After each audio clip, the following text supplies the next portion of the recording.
wants to wait in lines? Not me. If you do your research, you won't wait in lines no more. Put on your commando gear, cousins, 'cause we're going geekin' on Walt Disney World.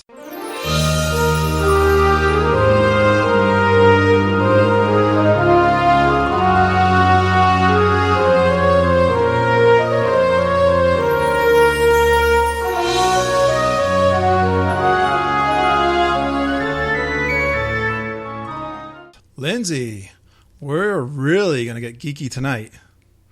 After all, we are the Geekin' on Walt Disney World podcast. We've always been commando when it comes to touring the Disney parks. And you know what that means, right? Just go hard, go home. Go hard or go home. Even though we've been going for about 15, 16 years, we can't seem to get out of that pattern. And tonight, we have a real treat. We have the expert on the subject of the best ways to tour the parks to get the most out of your visit and cut down on wait times. That's what I want. Which is one of our favorite topics. We have the founder of the Unofficial Guides, Bob Sellinger. Hi, Bob. Hey, Kurt. Hey, Lindsay. How are you doing tonight? Well, thank you. We are so excited to do this with you. I hope you enjoy this as much as we are. We're just so excited. I got this feeling you're a Disney geek too, though, Bob. If that means diving into the minutia of Disney, guilty. Yes, it is. It's a badge of honor. It is, and we affectionately use that term. Well, yes, Bob, we are just big fans of your book series, especially the Disney World Guide.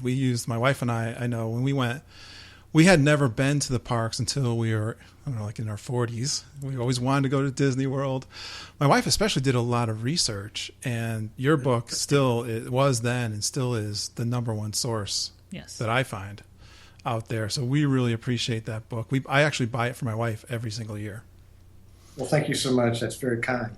We buy it. I buy it for Christmas, and she waits for it too. Yeah, she would be very disappointed, and she's a very quick reader too. Yeah, she reads it cover to cover too. She told me she reads it in like a couple weeks. Yeah. And this book is over 800 pages, just chock full. I'll call it the Bible of Disney World, and I think the biggest thing too is the touring plans.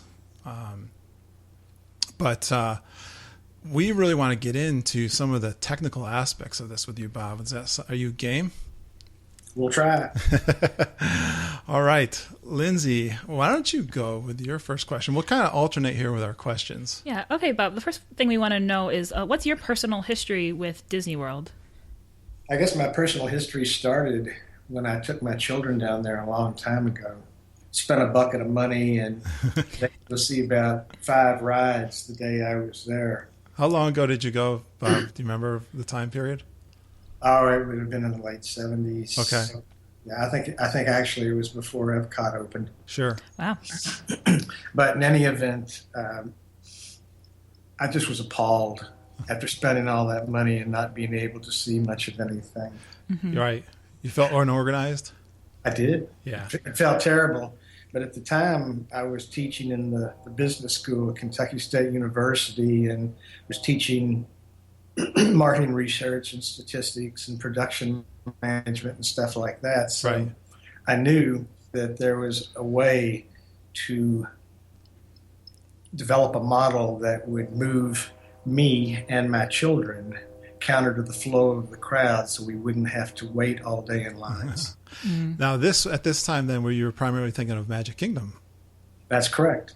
And so the problem to solve here was the crowds even back then. How were the crowds back then at that time, Bob? I mean, I'm going to get into this question down maybe further too. I just think that the crowds have gotten even crazier and more over the years. But they have, but you have to remember that at that point in time, Magic Kingdom was just a super theme park, and its competition was a much smaller SeaWorld and Busch Gardens over in Tampa, whereas a visitor might not spend the whole week like they do now. Right. Everybody wanted to go.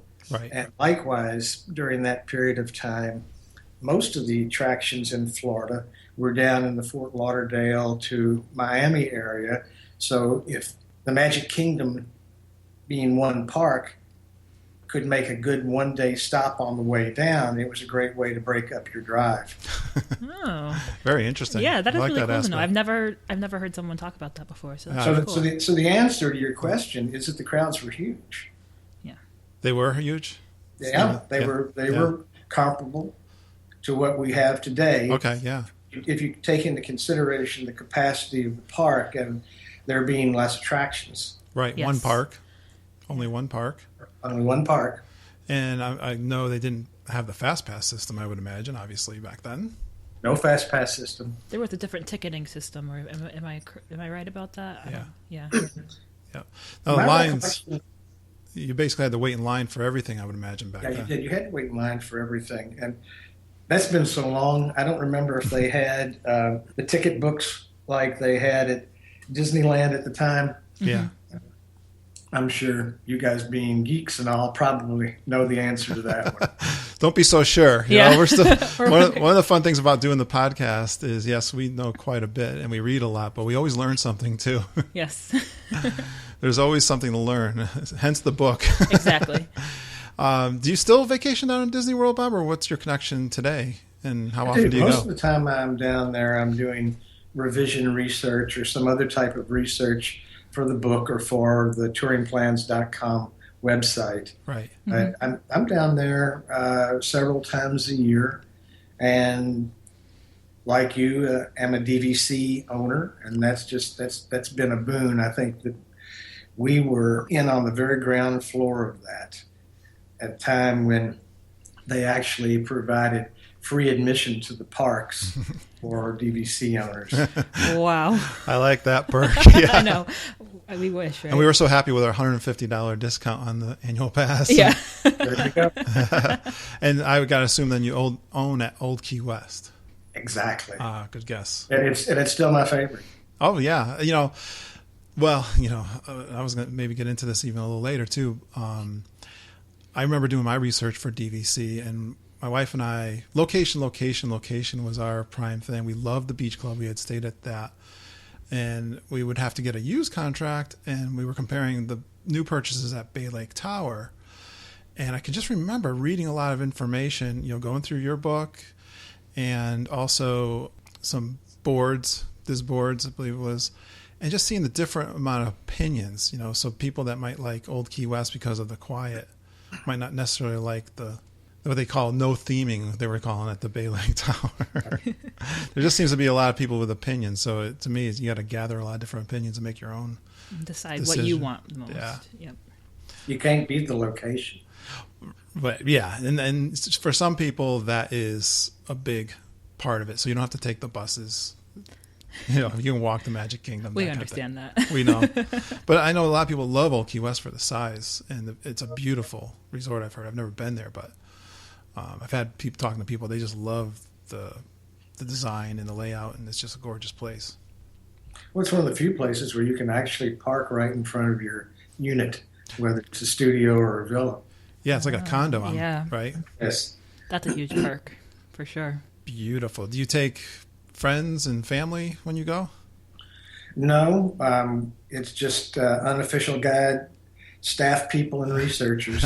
All business. Nice perk. Yeah, nice perk. That's very good. Well, we're going to get into that too. Lindsay, you want to go with the next question? Yeah, I'm wondering, I'm just curious, when was the first Walt Disney World official guide published? The first unofficial guides were published in 1985, and we did a book on Disney World and on Disneyland and released them simultaneously. Wow. All right, so it's been a while then. So how have the guides evolved and changed over the years? I think that when we started, it was just me, and one of the largest aspects of the evolution is that me turned into an entire research organization with data collectors, computer programmers, all sorts of different types of researchers, even including child psychologists. Wow. That allowed us to undertake research projects that a single author or even a couple of co-authors just couldn't do. So we've always been able to develop research design and to accumulate data that we turned into something that was useful for the reader. And of course, the touring plans that you alluded to earlier are a prime example of that. Excellent. Yeah, I'm so blown away by how much work goes into these books, and they help so much. I read, one of the things that jumped out at me, I remember reading the book years ago, and we probably bought, I'm guessing we bought our first book, Bob, in 2001. That's one of the reasons for that question. I was curious when. And you had a topic in there. You get feedback from a lot of people, and you were talking about the child psychologist. And I think one of the things parents, and I remember when I have 3 kids, Bob, and I remember taking them to a local park. I've told the story before. We took them to a local place here in Bristol. Actually, it's right across from ESPN. If you're a big sports fan, there's a theme park there called Lake Compounds. And by the end of the day, all 3 were on the floor crying and carrying on when they were, I would say, 6, 4, and 2 years old. This is not a big park either, mind you. The big issue was you wanted to go to the water park, and we wouldn't let you at first thing. And I think that was one of the issues that you addressed in the book that I thought you did a really great job in terms of maybe lowering the expectations of parents in terms of how kids are going to react to certain things. We just tried to introduce a note of realism. We had 2 really dynamite child psychologists who worked with us in the parks and who interviewed a lot of parents and were able to determine some very specific behavioral patterns and a litany of problems that there are actually answers for, and we tried to address that in the book. That's awesome. Yeah. Because they spend a lot of money. The parents, this is a big deal. This might be a trip of a lifetime for some people. But what parents don't realize is that less is more. Yeah. So many people go down to Disney World knowing it's expensive and focusing on how expensive it is, and thus really invested in getting their money's worth. And the thing that we keep repeating over and over, we're sort of like you. When we go, how did you put it? Commando. We're like that as well. But it's really not the best approach for somebody that's just on their yearly vacation. Mm-hmm. We tell them that less is more, and that the question they should be asking all day, every day, is what would make us happiest now. Oh, that is... Man, I love that. I'm glad I got that recorded, because I think that might be a whole topic for us, Lindsay. Yeah, I like that a lot. So, it's not we have to get 3 more rides in before we go home, or we can't afford to go back to the hotel for a nap, even though the kids are falling apart, because we have to get our money's worth. Yeah. And if you focus on what makes you happy and content, then you're going to have a much better vacation. You're going to come home much more relaxed. And as I've said many times, they're not going to pack up Disney World on a dog sled and send it to Cambodia. You can be relatively sure that it'll be there next year or whenever you come back. Excellent point. And I'm envisioning the mom that has done a year's worth of research, including your book, and has the plans printed out, and maybe the phone app, and they are following strictly. And Lindsay, I think you're guilty of this to some extent, like things that you have planned for the group, and you get upset when we go off. Or like a lot of the parents say, the thing the kids like the most is the pool. That was going through my mind too. Exactly. True. We validated that through surveys many times. We just did the last episode we have a young mom who's going with her 8-year-old son and her husband for the first time, and we've been giving her this kind of advice. Yeah. So I hope that she's well prepared when she gets but ready to make changes if she needs to. All right, I'll give you another question. This has got a little bit of lead up, and a lot of this is coming from a little white paper that you guys sent us, and we're using that as some of the material for our questions. But if you've never been to Disney World before, I believe most people, they want to see as much as they possibly can, like we've been talking about. and they may be disappointed in their experience if they spend too much time waiting in lines. I know I am I'm working on impatience. Yeah. That's my personal thing that I have to work on all the time. And I hear that from a lot of people.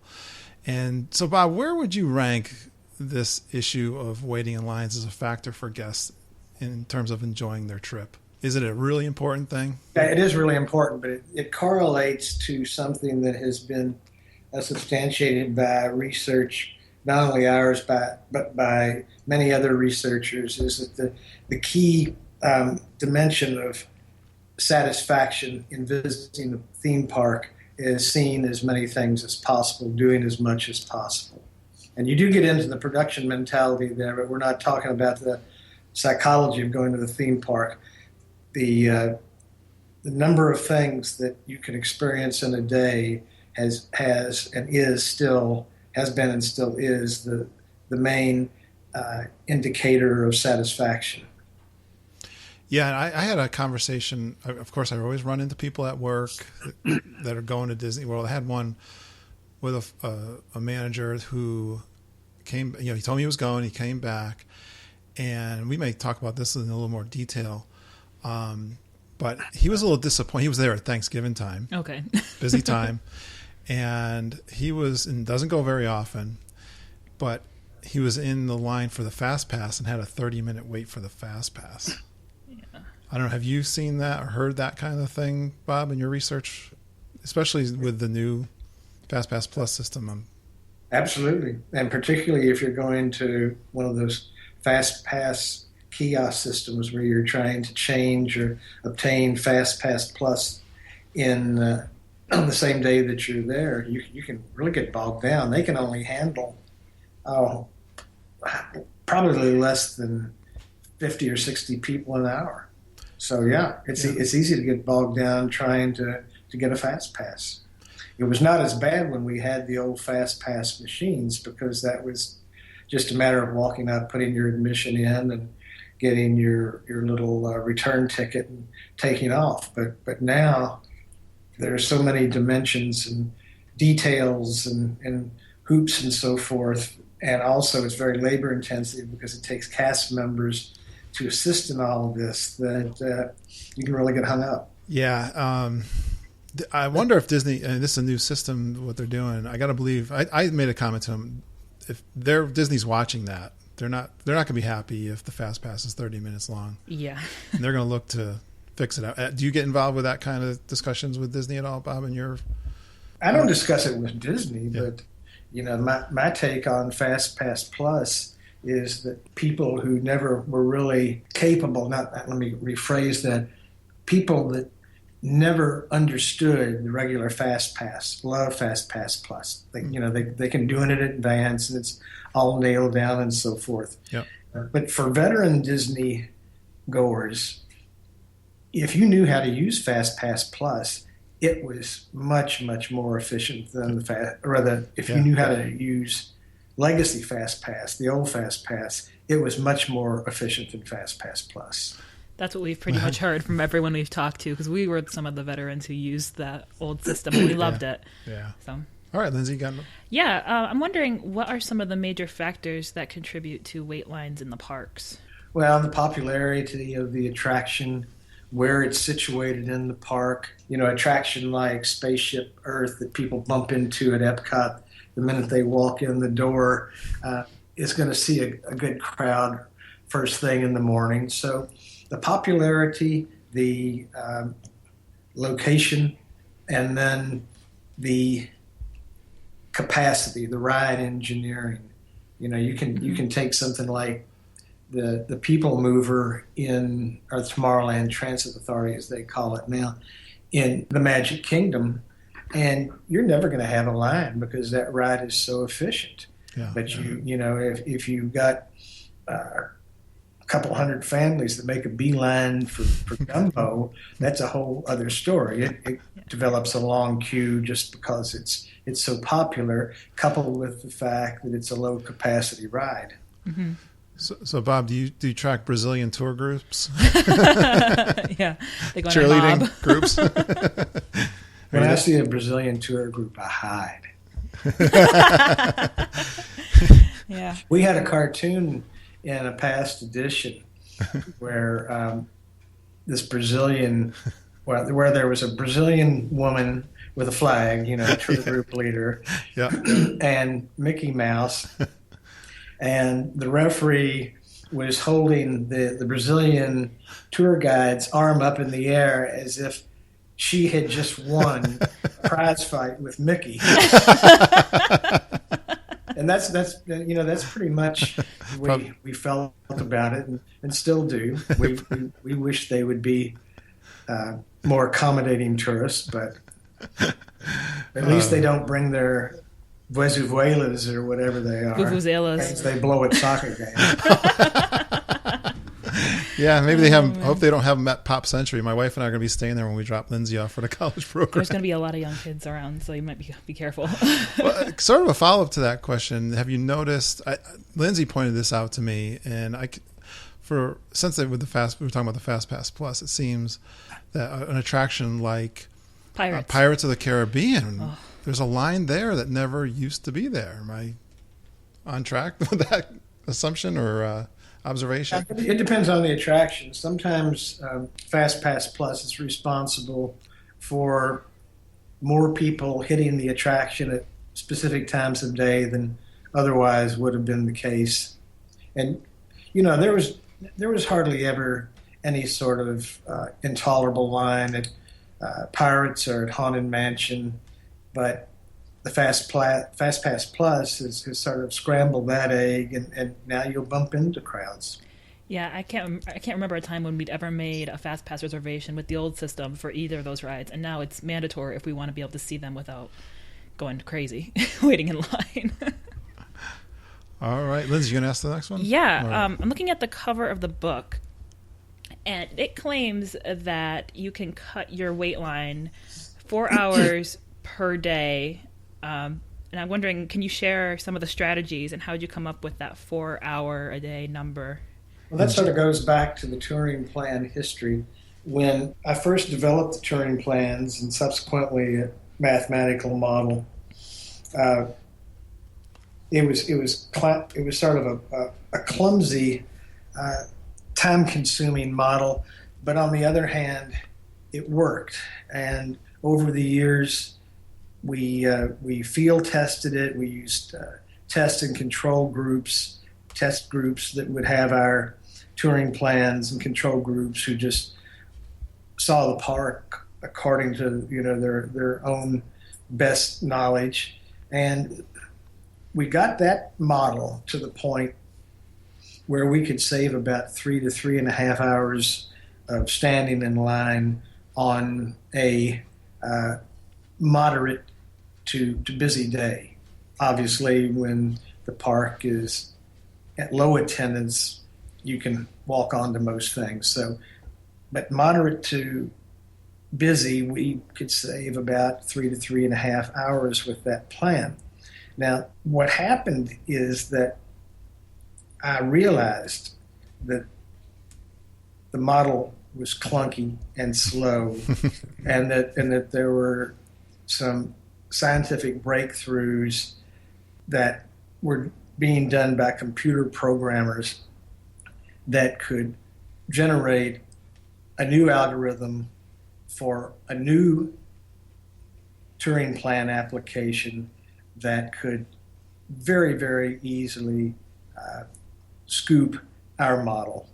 So interestingly, at the same time I was looking for a scientist who is involved in what we call operations research, studying this time-dependent traveling salesman problem.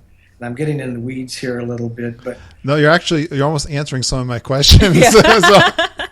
But basically, that's something that UPS would have a big stake in. It's a problem. Traveling salesman problem is where you're trying to take a delivery man who has to go to 20 different addresses in a city and develop the most efficient, time-efficient route for him to make all of those deliveries. Yeah, I think I saw that on 60 Minutes recently, Bob.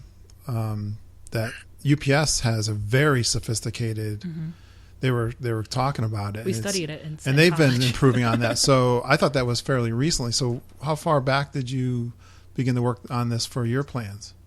The whole thing from the very beginning was, even my old model was a solution to the time-dependent traveling salesman problem from operations research.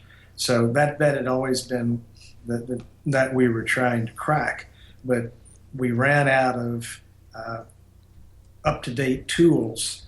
And so in the mid-90s, when I was looking for a programmer scientist who could work with us to develop a new and much more up-to-date and efficient model, my co-author, Len Testa, found me. And Len had done his master's thesis on the time-dependent traveling salesman problem, and as opposed to applying it to some sort of delivery service, he applied it to visiting the attractions in the Magic Kingdom. Oh, the geek's perfect problem. Exactly. So he was just a godsend. We hit it off. It turned out that his writing style and his sense of humor is very similar to mine, and there's very, very few people, including some of our editors, that can tell when they're reading manuscript what Len has written and what I've written. They're compatible in that regard. But it's like Lennon and McCartney. But Len had been working on the problem too, and so we teamed up and we contributed all of the observations and data that we had compiled for many years for the original model, and began to fine-tune an application that he was writing. And I guess it took us about 4 years before we were able to get the new model to equal the old model in terms of the amount of time it saved. But it was much faster. Yeah. And as we progressed for another year or two, finally the new model was able to just sort of leave the old one in the dust. We talk about it in sort of the context of John Henry and the nail driving machine. Yeah. Now, my model, the old model, was John Henry, and I knew that somebody was going to build a nail driving machine, and they were just going to leave us in the dust. But well, maybe set that came along, and we built it together. I'll set that up a little bit there, and because you're saying too, this touring plan is a very complex issue. And for example, if you look at 3 attractions, you basically, if you're looking at Magic Kingdom, and there's 3 attractions, there's actually 6 combinations of the way that you could tour those, right? If you go That's right. Exactly. Now, so then the There's question, is, here's a math question for you, Bob. How many possible touring plans are there for the Magic Kingdom? It's like exponential. I know the answer because I read it in the paper that you sent me. Do you remember that? Yeah, absolutely, I do. It was a huge challenge for the number of attractions that we have in our Magic Kingdom one-day touring plan, which is about 4 dozen. There are over 51 billion different ways, different sequences for seeing those 4 dozen attractions. That's a lot. And I don't even know what that number is. The little comparison that we use in the book is it's roughly 6 times more than the estimated number of grains of sand on Earth. And you want to go down there and get the best tour, and you're a newbie. Yeah, you got 51 right. million billion ways you could do it. Your chances are not very good. Yeah. That's it makes awesome. the trifecta look easy. That's great. I was thinking of this on the drive home. You guys are like the card sharks or the card counters of Vegas, but for the equivalent for Disney. But then, like, you touring think about plans. that, it's like you add in, like, what if you have a meal reservation? Do you have to get Well, that's to? it.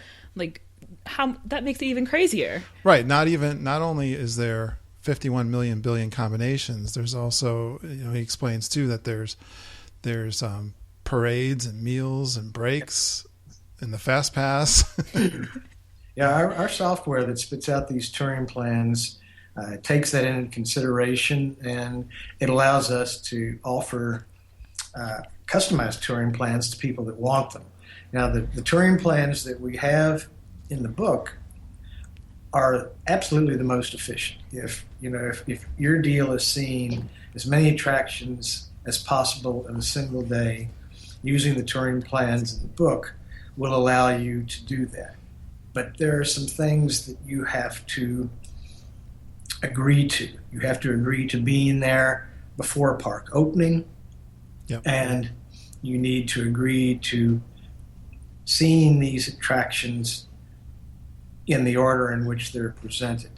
And there may be some attraction at the Magic Kingdom that is not in the 4 dozen that we have in the touring plan. So you have to accept the attractions that we provide in the touring plan. However, if you say it's vacation, I want to sleep till 10 o'clock, Yeah. Mm-hmm. that's not going to be as efficient. But we can generate a custom touring plan for you where you arrive at 10 o'clock, and it still will save you a whole lot of waiting in line. It won't save you as much as if you took the optimal plan where you get there before park opening, but it will do the best under the circumstances given your late arrival. Is that something you provide through the website? Or Yes. Yeah. Okay. All right. Well, I'm just going to take a little step back. You mentioned this keyword. I'm not sure. You don't use it in everyday language for the most part. So I'm wondering. I'm sure some people are wondering what it is. I'm asking, what is an algorithm? Exactly. Oh, an algorithm. Yeah.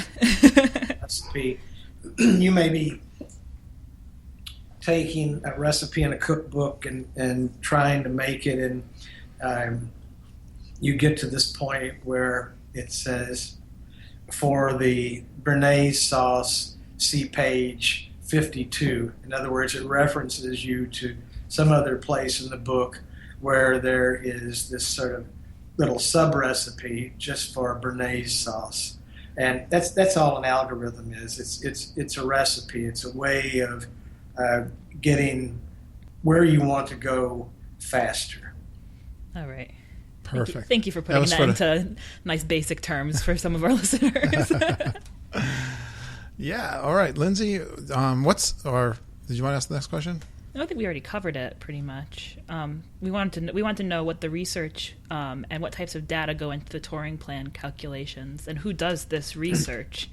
Yeah. We've already talked a little bit about this, but except for who does this? What goes into the touring plans? Well, first off, the algorithm is all important. Okay, but the algorithm depends on data we collect in the parks. We have researchers in the parks almost every week of the year collecting different types of data. And a lot of the things that they look at are the same things that we looked at for our original model: attraction capacity, traffic flow throughout the parks, the relative popularity of the rides, and the way the rides are engineered. So that's all important. And the data we collect basically represents digging a little deeper into all of those things, particularly how time of day affects the crowd level at a particular attraction. Mm-hmm. When we're collecting data in the park, we'll have a researcher whose responsibility for some portion of the park. It may be two lands like Adventureland and Frontierland, which are contiguous in the Magic Kingdom, or it may, depending on what the research is, it may be 3. But this person is essentially walking a beat and monitoring the crowd levels and the wait times at all the attractions on his beat. And we give them a break in the middle of the day, or we send somebody over to take their place. But this goes on from the time the park opens until the time the park closes. Mm-hmm. I was thinking too, Bob, I want you to comment on this. I like to play blackjack. I like card games. Yeah. But if I'm going to a casino, I want to play blackjack. And there's what's it called? The basic strategy. Basic strategy. Thank you. Now, for veterans like us that have followed your plan, to me, when I go there now, I'm following a basic strategy. And later on, I think when we're finishing, that's when I want you to test. But do you think so because we're veterans, we kind of know the basic pattern of what we're going to work. I'm thinking specifically of Magic Kingdom right now. And it's true, and there's certain things that strategy, but we've picked up your little bits and tips over the years, so we kind of wing it now. But it seems to work for us still. It works for a lot of people. We get a lot of letters from readers that say they took our touring plans, studied them, looked at the concepts behind them, and then developed their own plan, which obviously was customized to their needs, and it worked just fine. And we really developed the touring plans, and with that in mind, and suggest ways in the book for people to customize the plans so that they better address their specific needs. And you have lots of different plans depending on the party, right? Yeah. That fit different needs. You've got a situation where a family with young children is not going to be able to move as fast as two adults touring together, and probably won't want to see the same set of attractions. So we develop different plans for different touring groups. Perfect. Now, how good are you guys now with these touring plans? I mean, Lindsay said saving 4 hours. I know you quote some other statistics, but how good are these plans? We think that they're about 90 to 92% of optimal. If you ran the thing through the computer like for weeks and weeks at a time, you'd probably save an additional 12 minutes, but that's not a bad trade-off for getting your answer in less than a minute. That's awesome. Thank you. Lindsay. All right, we touched on this a little bit, but how has the Fast Pass Plus system impacted the touring plans? Because we know that just as the veterans, our plans have changed just because we like the old system, and now the new system has all the planning ahead of time. But how have they changed the touring plans? Well, obviously, it means that you have to determine what days you're going to go to a certain park, and depending on the touring plan in the book that you decide to use, it gives you some instructions on what fast passes to set up. It complicates things. There's no way around it. We could get people, for instance, on all of the most popular rides in Epcot using the old fast pass system. The way they've got it set up now, they have two categories, two tiers of attractions that you can choose from, and all three of the most popular attractions are not available for the first tier. You can only pick one of those in the first tier, and then the attractions in the second tier are pretty much stuff that you would never need a fast pass for at all. Whereas in the old system, you could run in the park, grab a fast pass for Test Track, and then run right over and be riding on Soarin'. Yeah. And the fast pass system, particularly in the parks where there's tiers, makes this sort of thing really, really impossible. Yeah, so, great example. I think that for us and for everybody else, they've created a certain inefficiency. We've tried to the best of our ability to counter that and to provide instructions and suggestions for getting around it, but it's still tough. Like, for instance, now, since you can't pick but one of the top tier rides, then it makes it all the more imperative that you pick up a fast pass for that before you leave home. and then just blast over to one of the other most popular rides first thing in the morning so that you can get on it just before the crowds hit. Yep. Mm-hmm. The lesson learned there, if you use the touring plans before this new system, get a new plan and use their advice. Yeah, definitely. Now I'm going to go back over to Magic Kingdom for this question. I've commented to many people that the new Fantasyland addition to Magic Kingdom has greatly extended the time you need to spend in the park. I like to do a lot of casual time actually over there. It's a beautiful area. I like to hang out. So I've made this comment. People have disagreed with me that it can add half day, which I'm calling 4 hours, like 4 hours to the time spent in that park. But how has the addition of the new Fantasyland impacted your Magic Kingdom touring plan?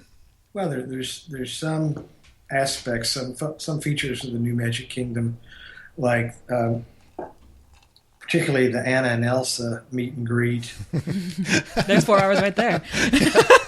Yeah, how do you factor that in? Which there's no quick way to get people through that. I mean, it's just it's a bottleneck of the first order, and then story time with Belle. That's a low capacity attraction where you get people stacked up, and then you have the Seven Dwarfs Mine Train, and it's new and its popularity creates a bottleneck. So it makes it harder. You are going to spend more time in Fantasyland. However, using one of our touring plans, you will spend as little as possible.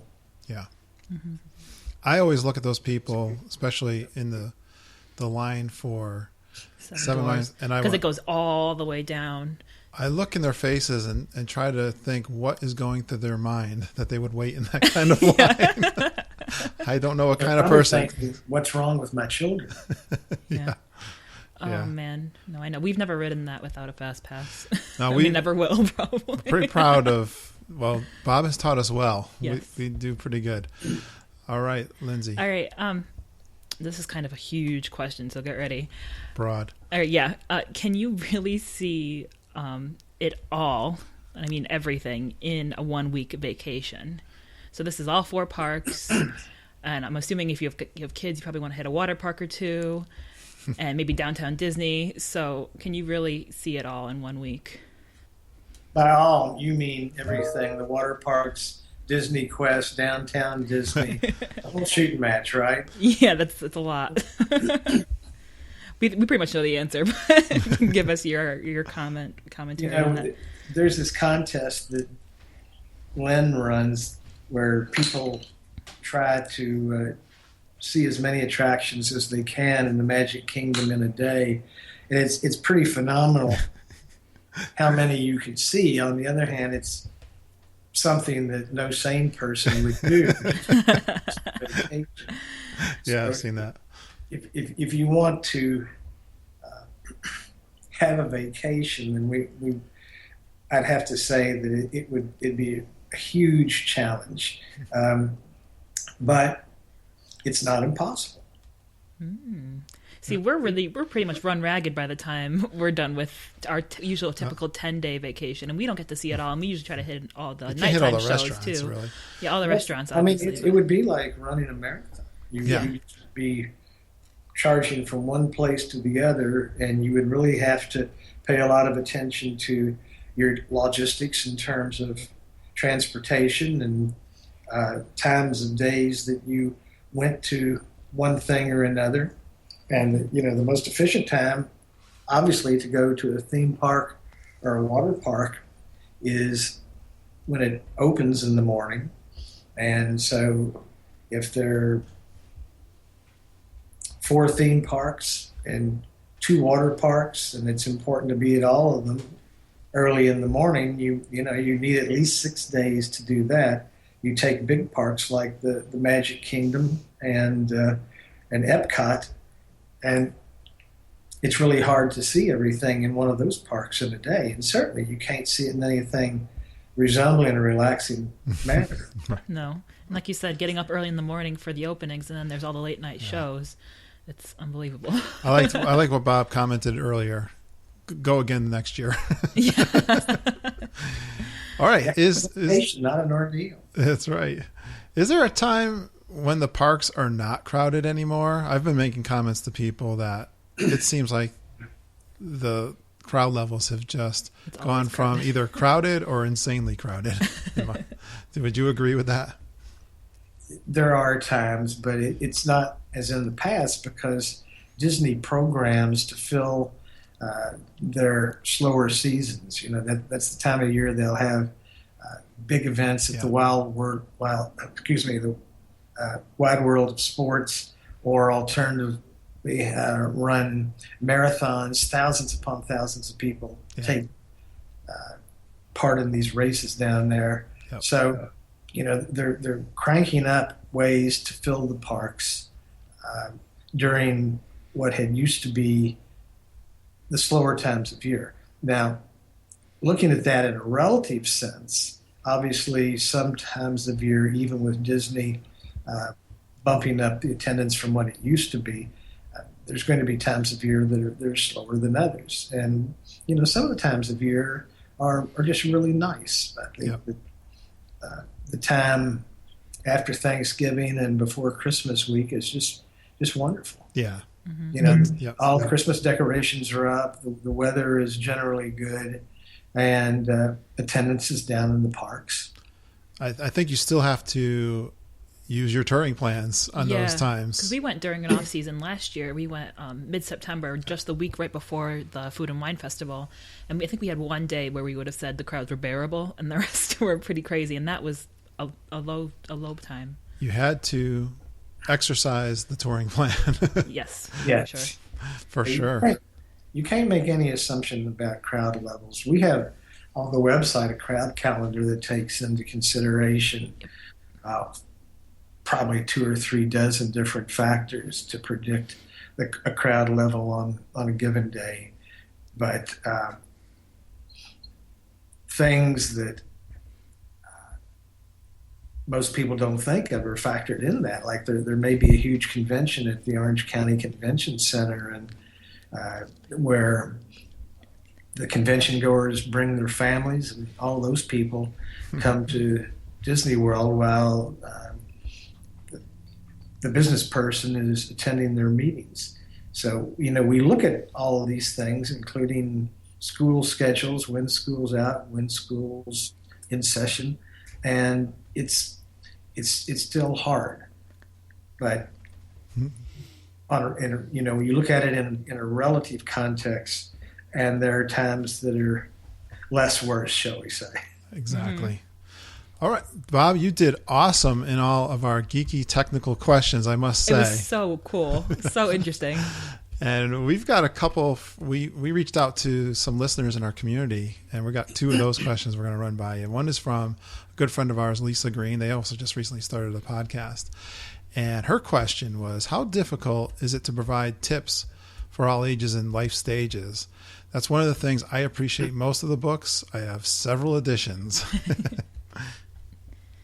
We survey people, thousands of people a year. Wow.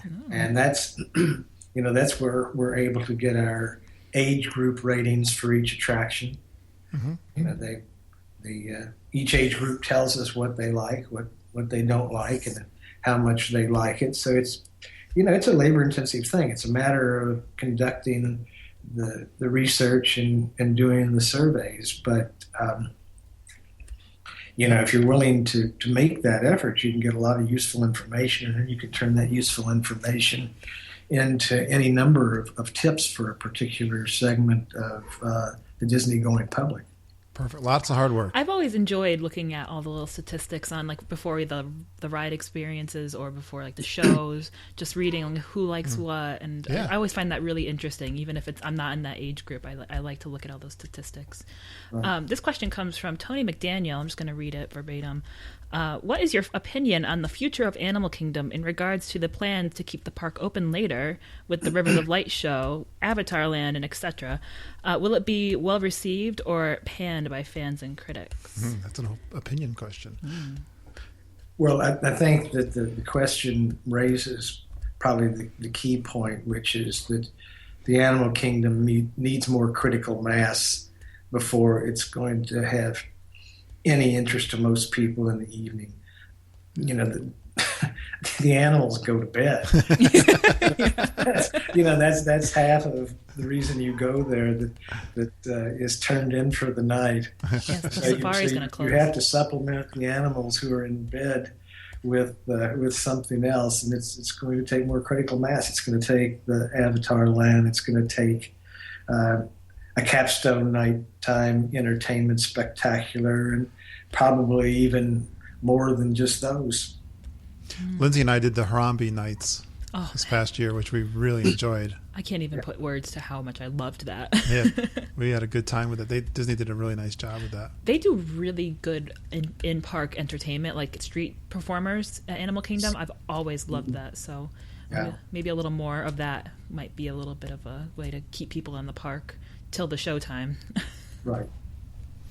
All right, this has been just awesome. I'm just going to do one little fun thing again from the book, and this goes from we were talking about my research when I was researching DVC, and I was looking for things. And one of the things that you have lots of. One thing I love about your book too is the quotes from fans. Yes. And different opinions, and one thing about opinions, everybody's got one, so you got to kind of take it without. One thing I'm looking at page 153, and I'm looking at the Contemporary Resort. Read along at home. But you do this thing, especially I know you do this for the resorts. And Bob, I know you probably didn't write maybe this particular piece specifically, but we're looking at the Contemporary Resort in Bay Lake Tower. Strengths are iconic architecture, the only hotel that the monorail goes through. Okay. Which I totally agree. I said that to somebody. That is very unique. Large, very attractive guest rooms with nice views of Bay Lake. I love that. Those are my favorite guest rooms That's on the property. Contemporary I like those rooms better than I like the Bay Lake Tower rooms in the Contemporary. They're beautiful. Easy walk to the Magic Kingdom. Yeah. So these are strengths. Rooms in the Garden Building can be relatively good value. And I think they are also some of the biggest rooms on property. Mm-hmm. Yeah, they're nice size. Yeah, have you familiar with those? Yeah, I've stayed in them. They've renovated them fairly recently too. I think. They did a nice job. Yeah, the room I had, I could have spit into Bay Lake. I wouldn't have noticed. Have raised the water level. Convenient parking, best lounge at Walt Disney World. I found that comment really interesting, and you know what they were referring to? Yeah, they say it. Top of the world, Bay Lake Tower. Okay. Yeah. Yeah. Best lounge at Walt Disney World. And that's dynamite. That's a great place. Yeah. Whenever we're down there, we always end up there at least one night, and it's sort of a gathering place, a watering hole for the researchers when they finish in their assignment in their respective parks, which is usually later in the evening, and we just kind of converge on that place. And, that's so funny because we're Bay Lake Tower owners, and we have spent how much time in the lounge there? 10 minutes? Yeah. Walk through it. I mean, we go up there to watch the fireworks and wishes. Yeah. Our main lounge that we like is the Tambu Lounge in the Polynesian. That's probably why. We always choose next time, the Tambu. I think instead. we're staying off around money stay when we go down in February to bring Lindsay down, but you'll be down there enough time to go see it. I hope they'll let me up there with my DVC card. Mm-hmm.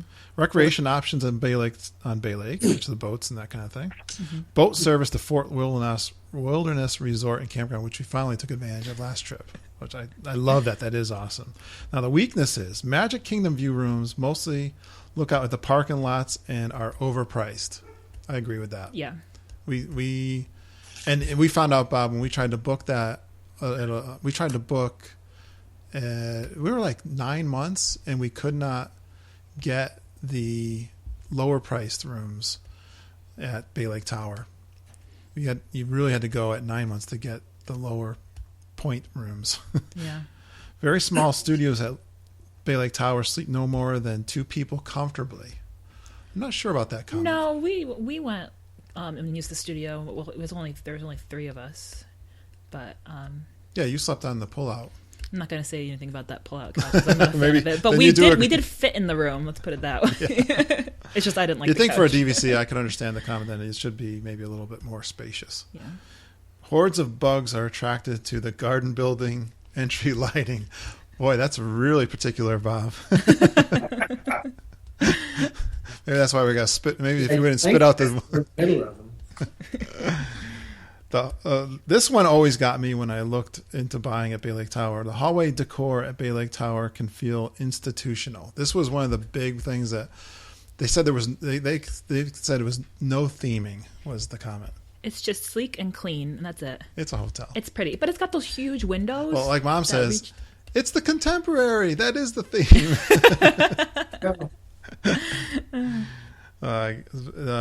Bus transportation to DHS, Disney's Hollywood Studios, Animal Kingdom, water parks, and Downtown Disney is shared with the other monorail resorts, which that's a little bit misleading because it's only the Polynesian. Yeah, typically it's only the Polynesian. I don't think the only time the bus stops for all three is the Magical Express. And the last one is no on-site childcare. Okay. So I'm not worried about the weaknesses, Bob, on that one. But there is one right over at the Polynesian though, which is just a monorail right away. So. Oh, okay. Yeah, there's childcare at the Poly. But I would just want to go. I really do appreciate those types of things. That's something that makes it real for people looking to make choices. And yeah. Your book is just chock full of that. We have had an absolute ball chatting with you. You're such a great guest, and we can't thank you enough. Oh, it's been my pleasure. It's been a lot of fun. You guys, it's interesting because I do a fair amount of media, and it's like one interview in 100 where the interviewer is prepared. Wow. Oh. I mean, it's just astonishing. I'll get on a program and they'll just ask the most ridiculous, arcane things. And I'm thinking, it's like you have to be a politician. You have to not answer the question that was asked and just say what you think would be useful to somebody listening. Well, I thank you. I really appreciate that. We're just beginners, but we're just fans. We're fans. And it was easy for us because we do love this material, and we genuinely wanted to know more. And you guys sent me a really good piece of technical paperwork there that helped made my life easy too. Yeah, so I'm sure our listeners will appreciate all the little tidbits and fun facts. Absolutely, this was a great episode, and again, Bob, I hope we get to talk to you again sometime, or maybe see you down there. Let's stay in touch. All right, thank you very much, and everyone else. We'll talk to you later. Good night. Take care. Wow, Lindsay, that was a lot of fun. What'd you think of that interview? I'm blown away. I was so excited, and it was probably one of my dream come trues. Same here. That is one of our favorite resources. And Bob was, boy, what a great guy. We had a lot of fun geeking out on touring plans. And now I just want to remind everyone, you guys can be on the show too. There's no special requirements. You just got to love Disney. Yeah, and if you have a trip report or a top 5, something interesting you want to talk about with us, we'll just come on and have a chat. Give us, talk to our email. Send us an email. Talk to our email. Kurt.stone@geekinonwdw.com, or you can direct message me on Twitter, send us a Twitter note. Or a Facebook message. That will work too. Any way you can get to contact us, that would be great. And please retweet or share our Facebook posts, retweet our Twitter posts, especially when we send our show notes out there. We will have some good show notes. And the special thing, the special gift that we have for Exciting. tonight. We have a contest. Yeah, if you will go onto our website, geekinonwdw.com, and on the post for these show notes for this episode 48, you can win yourself a copy of the latest 2015 touring guide, unofficial guide for Walt Disney World. And all you have to do is tell us why you should win this book. Simple as that. Yeah, and Lindsay and I will read those, and we will decide who deserves a free copy. And that is compliments of our friends over at touringplans.com and Bob and the Unofficial gang. So cool. Isn't that so cool? We're so excited to provide that for you guys. And we appreciate you listening. I hope you had a good time. Lindsay, did you have a good time? Fabulous, Dad. It was awesome. And also go out there to iTunes and leave us a 5-star iTunes review, please. In writing. You can click the 5-star, but also write us something. Write us a message. Something creative. We'll definitely probably read it on the line. We've done that. Yeah. Read on the podcast. And we appreciate that. That gets us higher up in those rankings over in iTunes. So we can get more geeks to join us. And it's such a special search engine. People will find us easier. We appreciate you guys. I had fun, and I hope you did too. And we will talk to you again real soon. Bye, everyone.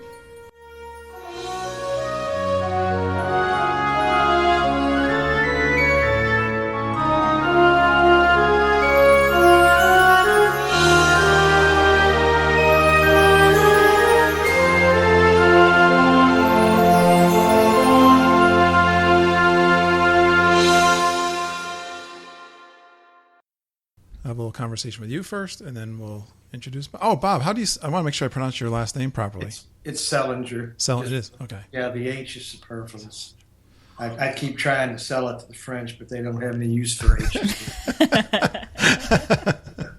Is that German or? Yeah, it is. It is German. Oh, we have German heritage too. We got a lot in common here. This is great.